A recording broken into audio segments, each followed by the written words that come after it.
അഭിമന്യു വധം ഒരിക്കൽ കൂടി വാർത്തകളിൽ നിറയുകയാണ്. ഇപ്പോൾ ഉണ്ടായിരിക്കുന്ന സംഭവവികാസം ചില വീഴ്ചകൾ ഈ കേസിൻ്റെ അന്വേഷണത്തിലും വിചാരണ നടപടികളിലൊക്കെ ഉണ്ടായി. അതുകൊണ്ട് CPM സംസ്ഥാന സെക്രട്ടേറിയറ്റ് അംഗമായ M. സ്വരാജിനെ കേസ് നടപടികൾക്ക് വേണ്ടി പ്രത്യേക ചുമതല ഏൽപ്പിച്ചിരിക്കുന്നു എന്നൊരു വാർത്തയാണ് ഇപ്പോൾ വരുന്നത്. പക്ഷെ ഞാൻ പെട്ടെന്ന് ഓർക്കുന്നുണ്ടല്ലോ ഈ നമ്മുടെ ഫിറോസ് ഉണ്ടല്ലോ, PK ഫിറോസ്, ലീഗിൻ്റെ യുവ നേതാവ് ഫിറോസ് ഒരു കാര്യം മുമ്പ് പറഞ്ഞിരുന്നു. ഇപ്പോഴത്തെ മന്ത്രി അബ്ദുറഹ്മാൻ താനൂരിൽ മത്സരിക്കുമ്പോൾ അദ്ദേഹത്തിന് SDPIയുടെ പിന്തുണയുണ്ടായിരുന്നു. SDPI പിന്തുണ വെച്ചപ്പോൾ CPM നേതൃത്വവുമായി ഒരു ധാരണ ഉണ്ടായിരുന്നു. ഈ കേസിലെ അഭിമന്യു കൊലക്കേസിലെ പ്രതികളെ രക്ഷിക്കാൻ സഹായിച്ചാൽ തിരിച്ച് അബ്ദുറഹ്മാനെ ജയിപ്പിക്കാൻ SDPI സഹായിക്കും എന്നൊരു ആരോപണം PK ഫിറോസ് പറഞ്ഞിരുന്നു. ഇത് വല്ല വാസ്തവം ഉണ്ടാവും ഇതിനകത്ത്? ഉണ്ടാവാൻ സാധ്യതയുണ്ട്. രാഷ്ട്രീയത്തിൽ അതൊക്കെ ചെയ്യാറൊക്കെ ഉണ്ട്. എൻ്റെ കേസ് താൻ തീർത്താൽ തൻ്റെ കേസ് ഞാൻ തീർക്കാം, തന്നെ ഇവിടെ സഹായിക്കാം. ഇപ്പോൾ കേസിൽ നിന്ന് രക്ഷപ്പെടേണ്ട ആൾക്കാർക്ക്. അപ്പോൾ അത് അങ്ങനൊരു സാധ്യത ഞാൻ തള്ളിക്കളയുന്നില്ല. പക്ഷേ അത് ചെയ്തോന്നൊന്നും എനിക്ക് അറിഞ്ഞുകൂടാ. ഈ PK ഫിറോസ് പറഞ്ഞത് ഞാനും കേട്ടു എന്നേ ഉള്ളൂ. പത്രങ്ങളിൽ വന്നിരുന്നത്. അതിപ്പോൾ ഇന്നിപ്പോൾ ഈ വാർത്തയുടെ കൂടെ അതും പൊങ്ങി വന്നിട്ടുണ്ട്, പണ്ട് PK ഫിറോസ് പറഞ്ഞ കാര്യം. പക്ഷേ എനിക്ക് മനസ്സിലാകുന്നത് ഈ വിചാരണ കോടതിയിൽ കിടക്കുന്ന കേസിൽ സഖാവ് M. സ്വരാജ് എന്ത് ചെയ്യാൻ പോവുക? ഒന്ന്, അഭിമന്യു അത് കേസിൽ തെളിവുകൾ മുഴുവൻ സാക്ഷിമൊഴികളൊക്കെ നഷ്ടപ്പെട്ടിരുന്നു. പോസ്റ്റ്മോർട്ടം റിപ്പോർട്ട് വരെ പോയി. പിന്നെ അത് പുനഃസൃഷ്ടിക്കുകയായിരുന്നു. ഈ പുനഃസൃഷ്ടിച്ചു എന്നുള്ള ഒറ്റ കാരണം കൊണ്ട് കോടതിയിൽ അത് തള്ളിപ്പോകും. കീഴ്ക്കോടതികളിൽ ഒറിജിനലാണ് വേണ്ടത്. പുനഃസൃഷ്ടിച്ചത് കോടതി അംഗീകരിക്കുന്നില്ല എന്ന് വെച്ചോ. കോടതിയുടെ അംഗീകാരത്തോടു കൂടിയല്ലേ പുനഃസൃഷ്ടി? കോടതിയുടെ അംഗീകാരത്തോടെ, ഹൈക്കോടതിയുടെ അംഗീകാരത്തോടെയൊക്കെയാണ് ചെയ്തിരിക്കുന്നത്. പക്ഷേ ഇതിൽ പ്രതിഭാഗം വാദിക്കാൻ പോകുന്നത് കോടതി പുനഃസൃഷ്ടിക്കാൻ പറഞ്ഞു, കാരണം നഷ്ടപ്പെട്ടു പോയി, അതുകൊണ്ട് പുനഃസൃഷ്ടിക്കാൻ പറഞ്ഞു. ആ പുനഃസൃഷ്ടിച്ചത് ശരിയല്ല എന്നാണ് എൻ്റെ വാദം. പുനഃസൃഷ്ടിക്കാൻ പാടില്ല എന്നുള്ളതല്ല, പുനഃസൃഷ്ടിച്ചത് ഒറിജിനലല്ല. അതിലൊരു തീരുമാനം നടന്നു. ഐ വാസ് നോട്ട് ദെയർ എന്ന് ഒറിജിനലുണ്ടായിരുന്നു. ഇതിൽ ആ നോട്ട് എടുത്ത് കളഞ്ഞു, ഐ വാസ് ദെയർ. അർത്ഥം നേരെ തിരിഞ്ഞില്ലേ? ഇതിങ്ങനെയാണ് സംഭവിച്ചിരിക്കുന്ന. ആ രണ്ട് വാക്കുകൾ തമ്മിലുള്ള അകലം കോടതി നോക്ക്. ആ അകലം വർദ്ധിച്ചിരിക്കുന്നു. ഒരു NOTക്കുള്ള സ്പേസ് നടുക്കുണ്ട്. എന്തുകൊണ്ടത് വർദ്ധിച്ചു? വാസ്തവത്തിൽ ഒറിജിനലി അത് എഴുതിയപ്പോൾ വന്ന ഗ്യാപ്പ് വന്നതാണ്. നമ്മൾ എഴുതുമ്പോൾ കറക്റ്റ് കമ്പ്യൂട്ടറിലെ പോലെ സ്പേസ് അല്ല, ഈ മൊഴികളൊക്കെ എഴുതിയെടുക്കുകയാണ് ചെയ്യുന്നത്. എഴുതിയെടുത്തിട്ട് പിന്നെ മൊഴി വായിച്ചു കേട്ടു ശരി എന്ന് ശരിക്കും വായിച്ച് കേൾപ്പിക്കുകയുണ്ട്. ഇയാളെ മാറ്റിയിരുത്തിയിട്ട് ഈ ബെഞ്ച് ക്ലാർക്ക്, അതല്ല മജിസ്ട്രേറ്റാണ് മൊഴിയെടുത്തതെങ്കിൽ മജിസ്ട്രേറ്റ് തന്നെ വായിച്ച് കേൾപ്പിക്കും. ഇത് തന്നെയല്ലേ നിങ്ങൾ പറഞ്ഞത്? അതെ. വ്യത്യാസമൊന്നുമില്ലല്ലോ? ഇല്ല. അപ്പോൾ ഒരു കാര്യം ചെയ്യും, മൊഴി വായിച്ച് കേട്ടു ശരി എന്ന് പറഞ്ഞ് ഒപ്പിടും. ഇതാണ് ഇതിൻ്റെ പ്രക്രിയ. ഇത് പുനഃസൃഷ്ടിച്ചു എന്ന് പറഞ്ഞാൽ തന്നെ ആ കേസിൻ്റെ വിശ്വാസ്യത അങ്ങ് പോവുകയാണ്. പിന്നെ കോളിളക്കാൻ സൃഷ്ടിച്ചൊരു കേസ് എന്നുള്ള നിലയ്ക്ക് കീഴ്ക്കോടതി ചിലപ്പോൾ ശിക്ഷയൊക്കെ കൊടുത്തു എന്ന് വരും. അത് ഹൈക്കോടതി പോകുമ്പോൾ പിന്നെയും ഡയലിട്ടാകും, സുപ്രീം കോടതി കംപ്ലീറ്റ് അത് എടുത്ത് കളയും. ഇതിനിടയ്ക്ക് ഇവർ ജാമ്യത്തിൽ പുറത്തിറങ്ങും. ഇതൊക്കെയാണ് നടക്കുന്നത്. അത് M. സ്വരാജ് വിചാരിച്ചു കഴിഞ്ഞാലൊന്നും ഇതൊന്നും ചെയ്യാൻ പറ്റില്ല. എന്ത് ചെയ്യാൻ പോവുക? എന്നോടൊന്ന് പറഞ്ഞു. M. സ്വരാജ് തീരുമാനിച്ചു എന്ന് പറയുമ്പോൾ തന്നെ അതിനകത്ത് എന്തോ ഒരു കുഴപ്പമുണ്ടെന്ന് സമ്മതിക്കലാണ്. പക്ഷേ കുഴപ്പമില്ല. 6 വർഷമായി വിചാരണ തുടങ്ങിയിട്ട്. 2018 ജൂലൈ 2-നായിരുന്നു. അഭിമന്യുവിൻ്റെ പേരിൽ ഇവരുണ്ടാക്കിയ സ്മാരകം ഏതോ സഹകരണ ബാങ്കിന് അത് വാടകയ്ക്ക് കൊടുത്ത് ചെയ്തു. ആകെ മഹാരാജാസ് കോളേജിൽ മറ്റാരും കയറാതിരിക്കാനായിട്ട് ഉള്ള സ്ഥലത്ത് അവരെന്തോ സ്തൂപമോ അങ്ങനെ എന്തോ ഉണ്ടാക്കി.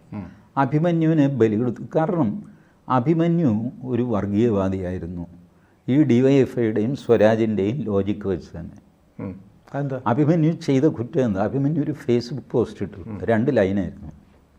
ഇടാ RSS എന്ന് പറഞ്ഞിട്ട് ഇവർ മൊത്തം ഹിന്ദുക്കൾക്കിട്ട് പണിയുകയാണല്ലോ. ഇതായിരുന്നു അഭിമന്യു ഫേസ്ബുക്ക് പോസ്റ്റ്. നിസ്സാര ദിവസങ്ങൾക്കുള്ളിൽ അഭിമന്യു കൊല്ലപ്പെടുന്നു. This is the background. അപ്പോൾ അവനങ്ങനെ എഴുതിയ സ്ഥിതിക്ക് ഇത് സംഭവിക്കുന്നത് കണ്ടിട്ടില്ലേ?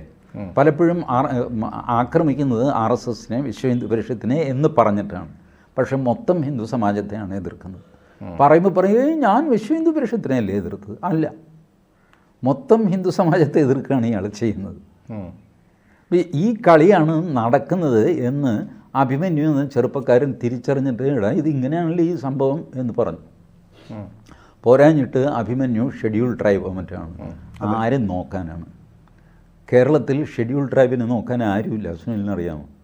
1% ഉള്ളൂ ജനസംഖ്യയിൽ. അവർ 1%. അട്ടപ്പാടിയിലെ മധുവിൻ്റെ വംശനാശം സംഭവിച്ചുകൊണ്ടിരിക്കുന്ന ആൾക്കാരാണ്. അപ്പോൾ അതുകൊണ്ട് അവർക്ക് വോട്ടും കുറവാണ്. അവർ ചുമ്മാ തെക്കുവടക്ക് നടക്കുന്നു. എവിടെ പോയി ജാനു, എവിടെ പോയി ഗീതാനന്ദൻ? ആർക്കും വേണ്ടല്ലേ അവർ, ആർക്കും അവരെ വേണ്ട. ഗീതാനന്ദൻ മുൻ നക്സലേറ്റ് ആയിരുന്നു. ജാനു ഒരിക്കൽ BJPയിൽ ചേർന്നിരുന്നു. ഈ 2 കുറ്റം സഫീഷ്യൻ്റാണ് ആ മൊത്തം സമൂഹത്തെ തള്ളിക്കളയാൻ. പ്രസംഗിക്കാൻ വേണ്ടി മാത്രം ഉപയോഗിക്കുന്നവരാണ്. അതും ഇപ്പോൾ പട്ടികവർഗം എന്ന് പറയാറില്ല, ദളിത് എന്ന് പറയും. അപ്പോൾ അതിനകത്ത് ഒരുപാട് പേരെ ചേർക്കാം. ഇവരുടെ കാര്യം പ്രത്യേക കാര്യമില്ല. ആയു മഹാഭാവമല്ലേ അവരോട് ചെയ്തത്. ഇപ്പോൾ അഭിമന്യുവിനോട് ചെയ്തത് അത് തന്നെ.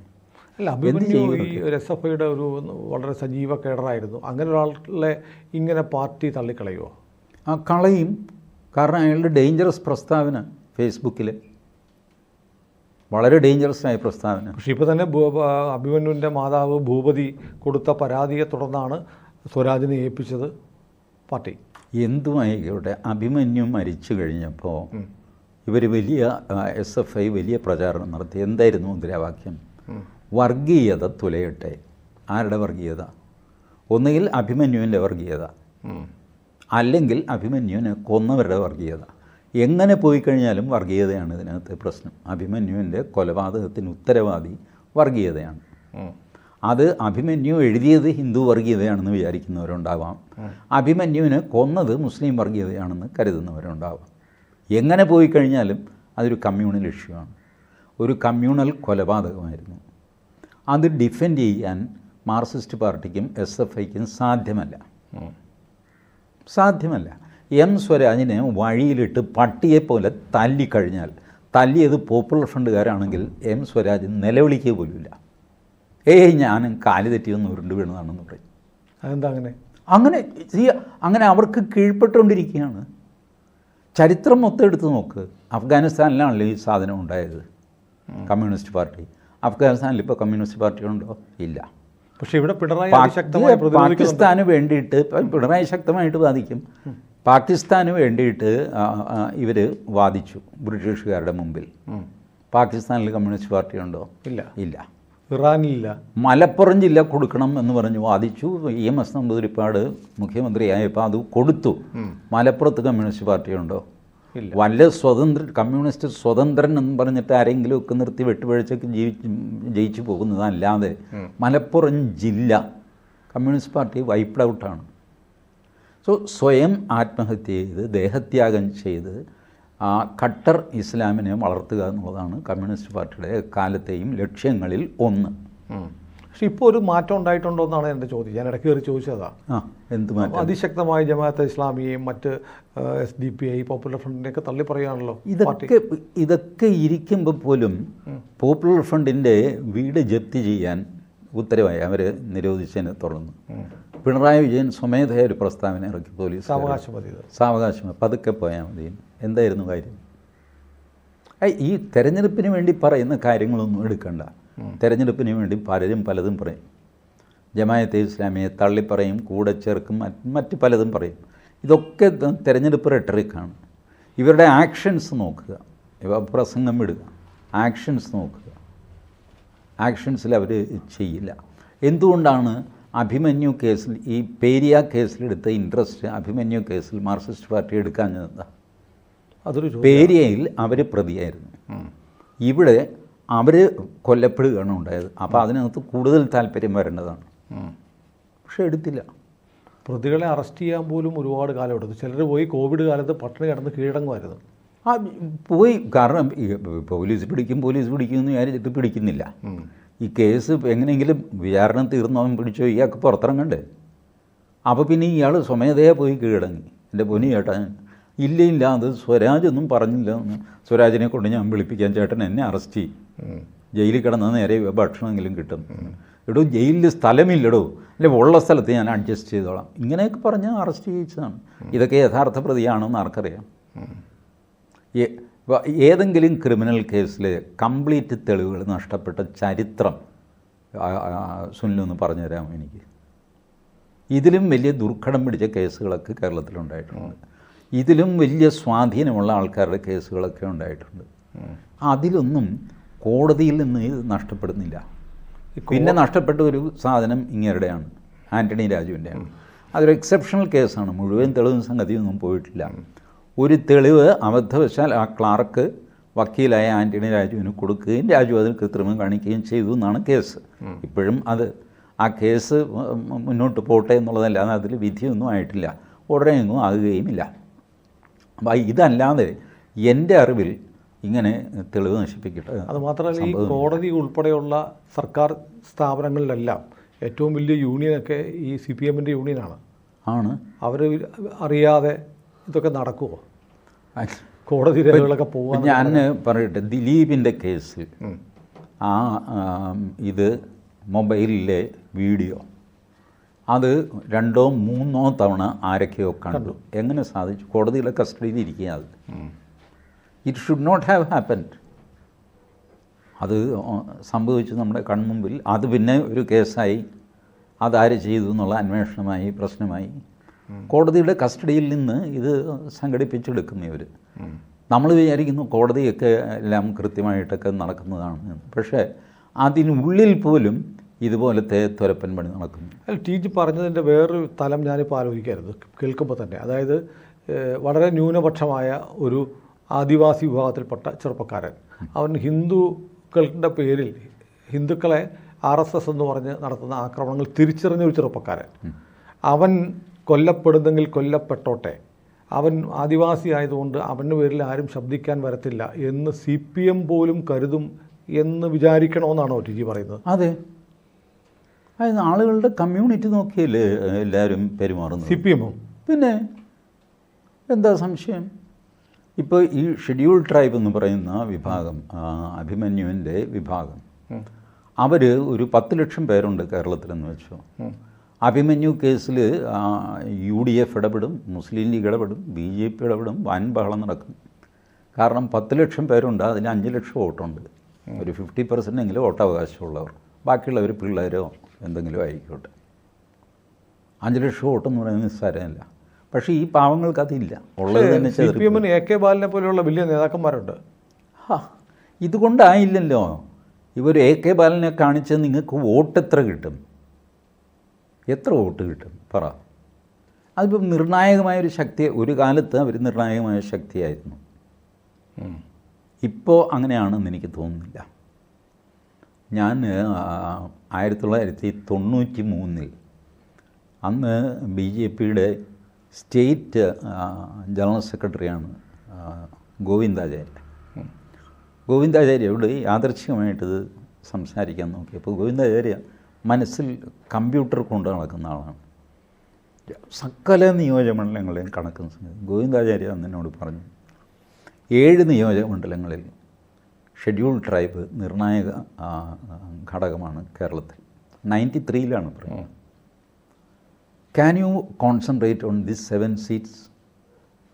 എന്നിട്ട് പരിഹാസത്തോടെ പറഞ്ഞു, യു വിൽ നോട്ട്. അന്ന് ഞാൻ BJPയിലില്ല കേട്ടോ. യു എന്ന് പറയുമ്പോൾ ഈ കേരള BJP മൊത്തം ആണ് പുള്ളി പറയുന്നത്. You will not. You don't have any concentration at all. You just compete in 140 seats, you get few votes and then you are happy. You are happy because you got 0.5% votes compared to the previous election. ഇതൊക്കെയാണ് നിങ്ങളുടെ സ്വഭാവം. അപ്പോൾ അന്ന് 7 നിയോജകമണ്ഡലങ്ങളിൽ schedule tribe നിർണായകമായ vote bank ആയിരുന്നു. ഇന്നിപ്പോൾ എത്ര എണ്ണത്തിലുണ്ടെന്ന് എനിക്ക് അറിഞ്ഞുകൂടാ. ഇതൊക്കെ ഈ മുത്തങ്ങ സംഭവത്തിന് വളരെ മുമ്പാണ്. മുത്തങ്ങ നടക്കുന്നത് 2003 or 2004 മറ്റോ ആൻ്റണി മുഖ്യമന്ത്രി ആയിരുന്നപ്പോഴാണ്. ചെതറിപ്പോയില്ലേ അവർ, ഒരു ഗതിയുമില്ലാതെ. സംഭവിച്ചത് ഇവർ നമ്മൾ കുടിയേറ്റം എന്ന് പറയുന്ന കയ്യേറ്റം ഉണ്ടല്ലോ, MM മണിയൊക്കെ കുടിയേറ്റം എന്ന്, നമ്മൾ ചുമ്മാ കാട്ടിലേക്ക് അങ്ങ് കയറിപ്പോകുമായിരുന്നു. കേരള കൗമുദിയുടെ പഴയ ലക്കങ്ങൾ നോക്കുക. എല്ലാ ദിവസവും ഉടുമ്പച്ചോല തഹസീൽദാർ 33,000 ഏക്കർ പതിച്ചു കൊടുത്തു. റാന്നി തഹസിൽദാർ 43,000 ഏക്കർ പതിച്ചു കൊടുത്തു. ഈ പതിച്ചു കൊടുക്കുന്നത് അന്ന് വലിയൊരു കാര്യമായിരുന്നു. അങ്ങനെയാണ് സ്ഥാനാർത്ഥി സാറാമ്മ എന്നുള്ള സിനിമയിൽ അടൂർ ഭാസിയുടെ പാട്ടുണ്ട്, തോട്ടുംകരയിൽ വിമാനം ഇറങ്ങാൻ. അതിൻ്റെ ആദ്യത്തെ വരി എന്താണെന്നറിയാമോ? വനം പതിച്ചു കൊടുക്കും ആർക്കും വനം പതിച്ചു കൊടുക്കും തോട്ടുംകരയിൽ വിമാനം ഇങ്ങനെയാണ് ആ പാട്ട് പോകുന്നത്. വനം പതിച്ചു കൊടുക്കുകയാണ് വലിയൊരു, ഇപ്പോൾ സൗജന്യ റേഷൻ കൊടുക്കും എന്ന് പറയുന്ന പോലെയാണ് വനം പതിച്ചു കൊടുത്തത്. ഇത് പതിച്ചു കൊടുത്ത് ഇവർക്കൊന്നുമില്ല. ട്രാക്ടറും ആയുധങ്ങളും ഒക്കെ ആയിട്ട് അധികാരികളും ഒക്കെ ആയിട്ട് കാട്ടിൽ കയറിയിട്ട് ഇവരെ കുടിയിറക്കുന്നു. ഇവർ പറഞ്ഞു ഞങ്ങളിവിടെ വർഷങ്ങളായിട്ടുള്ളത്. പട്ടയമുണ്ടോ അതെനിക്ക്? പട്ടയമോ? അതെന്താ? തൻ്റെ സർവേ നമ്പർ എത്രയാണ്? സർവേ നമ്പറോ? അതെന്താ അത്? എടോ, ലാൻഡ് റവന്യൂ ആക്ട് അറിയാമോ? ലാൻഡ് റവന്യൂ ഇതൊന്നും അറിഞ്ഞിട്ടില്ല. സത്യം സുനിലെ, നമുക്ക് സ്വാതന്ത്ര്യം നഷ്ടപ്പെട്ടതും അവരറിഞ്ഞിട്ടില്ല, സ്വാതന്ത്ര്യം കിട്ടിയതും അവരറിഞ്ഞിട്ടില്ല. അവർ കാട്ടിലായിരുന്നു. ആര് ശ്രദ്ധിച്ചു അവരെ? ആര് നോക്കി അവർ? But they were happy. കാരണം ആരും അവരെ ഡിസ്റ്റർബ് ചെയ്തുകൊണ്ടിരുന്നില്ല. ഇത് നമ്മൾ ഈ ഭൂമി കൃഷി ചെയ്യാനാണ് കുന്നവേണം എന്നൊക്കെ പറഞ്ഞിട്ട് അങ്ങനെ കയറി ഓരോ വർഷം കഴിയുന്നു. ഇത് അത്രയും ആദ്യം 1960 വരെയുള്ള കയ്യേറ്റങ്ങൾ റെഗുലറൈസ് ചെയ്തു, പിന്നെ 71 വരെയുള്ളത് ചെയ്തു, പിന്നെ 85 86 വരെ ഉള്ളത് ചെയ്തു, പിന്നെ 91 വരെയുള്ളത് മറ്റോ ചെയ്തു.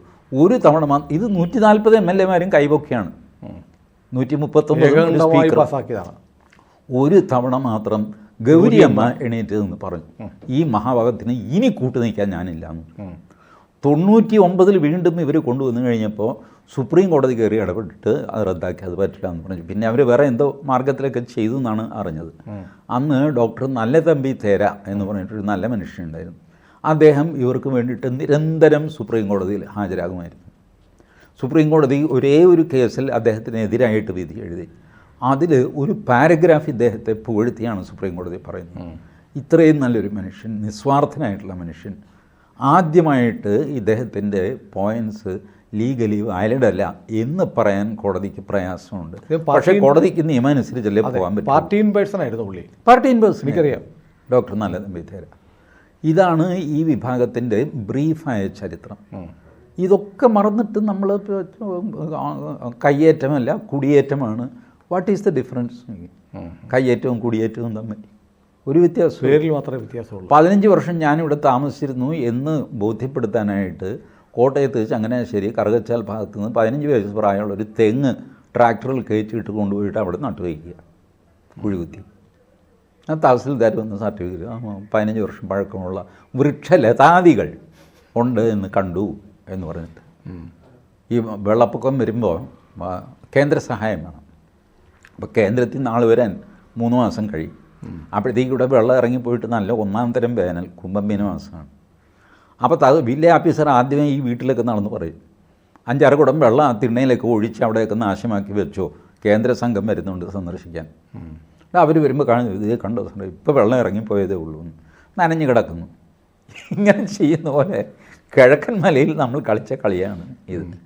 ആ കൂട്ടത്തിൽപ്പെട്ട ഒരു സാധുവാണ് ഈ അഭിമന്യു. അപ്പോൾ TG അയാൾ നോക്കാൻ ആരും ഉറപ്പിച്ച് പറയുകയാണ് അഭിമന്യു കേസിലെ പ്രതികൾ ശിക്ഷിക്കപ്പെടില്ല. ലോവർ കോർട്ടിൽ ചിലപ്പോൾ ഈ ഇപ്പോൾ സംഭവിക്കുന്നത്, ലോവർ കോടതിക്ക് ഹൈക്കോടതി പലപ്പോഴും നിർദ്ദേശം കൊടുക്കും, എടോ എല്ലാ കേസും അങ്ങനെ ശിക്ഷിച്ചു വിട്, അപ്പീൽ വരട്ടെ, അപ്പോൾ ഞങ്ങൾ നോക്കിക്കോളാം, താൻ ഈ വിചാരണ ചെയ്ത് കാരണം പെൻഡിങ് തീർക്കണ്ടേ. അപ്പോൾ ഇതിൽ സേഫ് എന്താ? ഇവരെ വെറുതെ വിട്ട് കഴിഞ്ഞാൽ സർക്കാർ അപ്പീലിന് വരില്ല, അവരെ ശിക്ഷിച്ചാൽ അവരപ്പീലിന് വരും. അപ്പോൾ കീഴ്ക്കോടതി ജാമ്യം കൊടുക്കും, അല്ലെങ്കിൽ 3 വർഷത്തിൽ കൂടുതലാണ് ശിക്ഷയെങ്കിൽ ഹൈക്കോടതിയിൽ നിന്ന് ആദ്യം ജാമ്യം കൊടുക്കും, എന്നിട്ട് ഫയൽ സുപ്രീം കോടതിയിൽ കിടക്കും. അപ്പോൾ പെൻഡിങ് ലോവർ കോർട്ടിലെ പെൻഡിങ്, ലോവർ കോർട്ടിൽ കോടിക്കണക്കാണ് പെൻഡിങ്, അത് ഭാഗികമായിട്ട് ഹൈക്കോടതിയിൽ വരും. ഹൈക്കോടതി ഓരോന്നോരോന്നായിട്ട് ഡിസ്പോസ് ചെയ്യും.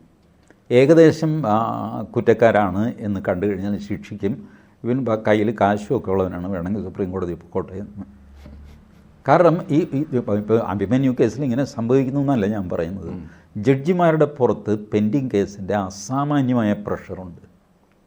സോ ദേ ഡിസൈഡ്, ഇപ്പോൾ ഒരു കാര്യം ചെയ്യും, പൊളിറ്റിക്കൽ കേസ് ഒഴിച്ച് ബാക്കിയുള്ള കേസുകൾ താൻ ശിക്ഷിച്ചു വിട്, ഞങ്ങൾ നോക്കിക്കോളാം. ഇങ്ങനെ പല രീതിയിൽ ഇപ്പം ഓരോ കോടതി സമുച്ചയങ്ങൾ ഒരു ഹൈക്കോടതി ജഡ്ജിൻ്റെ സൂപ്പർവിഷനിലാണ്. അപ്പോൾ ഈ പെൻഡിങ് തീർക്കാനായിട്ട് അവർ ചെയ്യുന്നത് തെറ്റാണെന്നോ അവരുടെ ഇൻറ്റൻഷനെയോ നീതിബോധത്തെയോ ഒന്നും ഞാൻ ചോദ്യം ചെയ്യുകയല്ല. But pending cases are to be disposed somehow.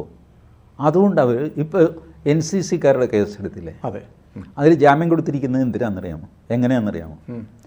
Supreme കോടതി ഒരു കേസിൽ പറഞ്ഞു കീഴ്ക്കോടതികൾ ജാമ്യം നിഷേധിക്കുന്നു, സേഫ് ആകാനായിട്ട് അവർ ജാമ്യം നിഷേധിക്കുന്നു. കീഴ്ക്കോടതികൾ എന്ന് പറഞ്ഞാൽ ഹൈക്കോടതിയും മജിസ്ട്രേറ്റ് കോടതിയൊക്കെയാണ്. സേഫ് ആകാനായിട്ട് അവർ ജാമ്യം നിഷേധിക്കുന്നതിലൂടെ എന്ത് സംഭവിക്കുന്നു? എല്ലാവരും സുപ്രീം കോടതിയിൽ ജാമ്യാപേക്ഷയുമായിട്ട് വരുന്നു. ഞങ്ങൾക്ക് കേസ് കേൾക്കാൻ പറ്റുന്നില്ല, ഡെയിലി ജാമ്യാപേക്ഷയാണ്. ജാമ്യാപേക്ഷ അർജൻറ്റായിട്ട് കേൾക്കണമല്ലോ, അയാൾ ജയിലിൽ കിടക്കുകയല്ലേ.